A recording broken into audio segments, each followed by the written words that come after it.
இன்றே டவுன்லோட் செய்து உங்கள் ஃபேவரட் ஷோக்களை என்ஜாய் பண்ணுங்க. சோழி என்ன சொல்லுது? உன் புருஷன் இன்னைக்கு ராத்திரியை கடந்தாகணும். அப்படி இல்லைன்னா ஒன்னும் சொல்றதுக்கு இல்லம்மா. ஐயா, நீங்க இப்படி சொன்னீங்கன்னா என்ன அர்த்தம்?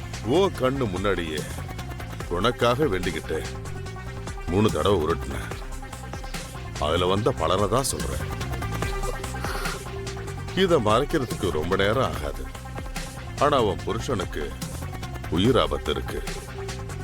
இத தெரிஞ்சுக்க வேண்டியது உன்னோட கடமை. அதுக்கு அதாம சொன்னேன். ஐயா, இதுக்கு பரிகாரம் இருக்குல்ல? அது எவ்வளவு கஷ்டமான பரிகாரமா இருந்தாலும் சரி சொல்லுங்க. என் உயிரை கொடுத்தாவது நான் அதை பண்றேன். சொல்றேம்மா. ஆனா அது நடக்குமான்னு தெரியல. ஐயா, நடக்குங்க ஐயா, நடக்கும். நான் நடத்தி காட்டுறேன். நீங்க பரிகாரத்தை சொல்லுங்க ஐயா. அம்மா, இந்த ராத்திரி முழுக்க உன் புருஷன் அந்த அம்மன் முன்னாடி உட்கார வச்சு நீ அவன் கூடவே இருக்கணும். விடிகிற வரைக்கும் அவன் கூட சேர்ந்து அம்மனை நினைச்சுக்கிட்டு மந்திரத்தை சொல்லிக்கிட்டே இருக்கணும். மன இறங்கி அந்த அம்மா உன் கணவனுக்கு வர்ற உயிர் ஆபத்துல இருந்து அவ கண்டிப்பா காப்பாத்துவா. சரிங்கய்யா, நான் உடனே இதை செய்யறேன். அவ்வளவு சீக்கிரம் அது நடக்காதுமா. நான் உனக்கு என்ன வழி சொல்லி கொடுத்தாலும் விதி உன் கணவன் உயிரெடுக்க தயாரா இருக்கும். அவன் உயிர் இன்னைக்கு போக போகுது. ஐயா, இதுதான் விதி. இதுக்கு மேல அந்த அம்மன் தான் அவன் புருஷன் உயிரை காப்பாற்றும். இல்லைங்கய்யா, நான் அவனுக்கு எதுவும் ஆக விட மாட்டேன். அவனை நான் வர சொல்றேங்கய்யா. ஒரு நிமிஷங்கய்யா.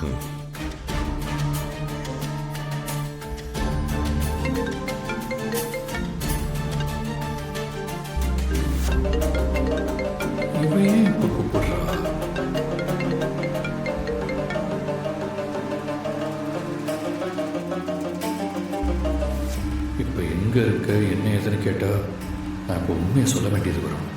மகாவை நான் தான் கூட்டிகிட்டு போகிறேன்னு அவளுக்கு தெரிஞ்சா அவ்வளோதான். அவன் ஃபோனை எடுக்காமல் இருக்கிறது தான் நல்லது.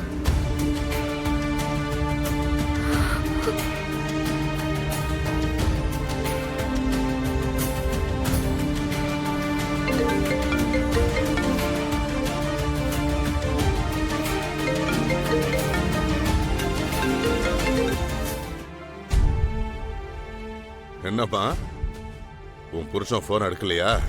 ஆமாங்கய்யா, இவ்வளவு நேரம் என் கூட தான் இருந்தான். ஐயா, நான் இப்பவே போய் நேர்ல கூட்டிட்டு வரேன். நீங்க சொன்ன மாதிரி அவனை ஏன் கூடவே வச்சுக்கிட்டு சாமி முன்னாடி மந்திரம் சொல்றேன். எங்களை நிச்சயமா அந்த அம்மன் கைவிட மாட்டா. நான் கருணாவோட வரேங்கய்யா.